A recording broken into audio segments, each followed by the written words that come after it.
কি যারা আছে বিএনপির কর্মীরা তারা আজকে দলের মধ্যে কোণঠাসা, আমাদেরকে ফোন দিয়ে তারা বলে যে দেশটার জন্য কিছু তোমরা করো। চাঁদাবাজি রমরমা বাণিজ্য যারা কায়েম করেছে তাদের সাথে জোট করে নির্বাচনের থেকে মরে যাওয়া ভালো। সামনে একটা নির্বাচন হচ্ছে, নির্বাচন হবে, তবে নির্বাচনের পূর্বে অবশ্যই আমাদের এই জুলাই সনদের আদেশ বাস্তবায়ন হতে হবে। এবং এই আদেশ এটা কোনো অর্ধ আদেশ বা অধ্যাদেশ, কোনো প্রজ্ঞাপন না, এটা হইতে হবে কি আদেশ। এবং এই আদেশ অবশ্যই ডক্টর মোহাম্মদ ইউনূস তাকে দিতে হবে। 1 নম্বর বিষয়।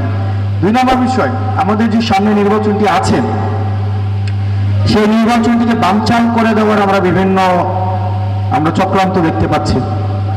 এই নির্বাচন সুষ্ঠু হওয়ার জন্য